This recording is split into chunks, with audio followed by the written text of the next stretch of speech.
There's definitely a lot to consider when trying to plan for the financial future, especially when there are stats showing that in 2019, the average American household only had $65,000 in retirement, and that 25% of non-retirees don't even have a savings account. Now, oftentimes my clients come to me and they ask, Stephanie, how can I make my money go further and plan for the future? And the great thing is that there are so many ways that we can make that happen. In this video, we're going to go ahead and focus on the types of investments and break down some of your burning questions regarding retirement and savings accounts. Now, let's get started. Question number 1, how can I see what my current investments will look like in the future? I love this question because it really shows you the beauty of the time value of money. The most effective way to see what your investments will look like in the future is with the use of a financial calculator. And you can go ahead and Google one, or you can use the link in the description box below. But either way, I'll be breaking it down to its most important components. One of the first ones that you'll see is N, or the number of periods that you'll be putting your money aside each month, year, or maybe even bi-weekly. So in this specific scenario, I always like to go ahead and just do the factor of a monthly contribution. So if you're holding an account here for 10 years and contributing to it every month or 12 months out of the year, then that would be 10 times 12, or an N of 120. The second component that you'll see here is IY. So that's going to be the interest rate per year. And that's going to really just depend on the type of investment that you are currently vested in, right? So if you're using the stock market, on average, the stocks do grow overall at around 10% annually. So that's what I would put there in that specific scenario. And that's just factoring in, of course, that there are cycles.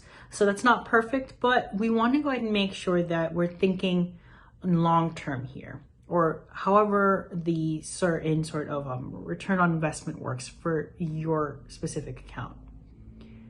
The next thing that we're taking into consideration here is the present value, or the PV, and that's going to be any money that's currently in that account that is accruing interest and that you're adding monthly payments to.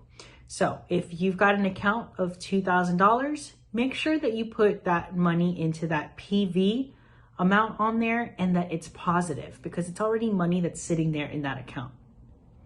The next thing that we take into consideration is the PMT, or the payments that you're going to actually be making or contributing to that account.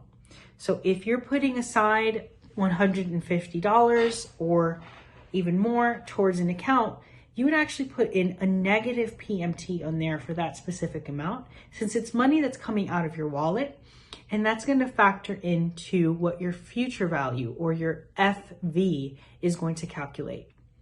Now, an insider tip is to make sure that your payments per year, or your PY, is actually set to 12, and that can be done in a little link that you click on there. It's like a little arrow button, and make sure that you drop it down and the PY will show up there for you. Now that you've got all of your components, you've got the hard numbers as to certain investments that you're wanting to put in, the amount that you're wanting to put in each month, and you roughly have an idea of the kind of return on investment or the interest rate that you'll be gaining on this investment, that FV will be calculated for you in a snap, and voila, you have the future value of your investments. Question number 2, how much should I be investing? Here at Mills Knows Bills, we like to go ahead and start with the end in mind. I know that sounds kind of strange, but once you've determined what your financial independence number, or FIN number, is, then we can actually work backwards from there.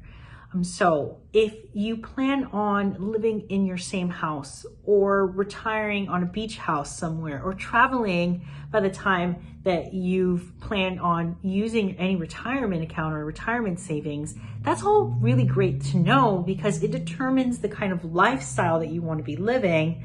And we get to be pretty clear in the kind of goals that we have. Once we have a vision, then we can create a plan for that. And that just then becomes a lot more simple for us to follow along with. What I like to go ahead and do to actually have more concrete numbers as to how much you should start investing is to use that financial calculator like we discussed in the earlier parts of this video. So when you pull up your financial calculator, there's many different tabs. The one that we're going to focus on is actually the Pmt tab. The way that we're going to go ahead and utilize this tool is, instead of trying to calculate what our future value is, we've already determined that by deciding what our financial independence number is. So if you want to retire on $3 million, that's fantastic. That's what you would put for that future value. But make sure that that number is actually negative, since you're planning on withdrawing that amount each month or by the time that you retire.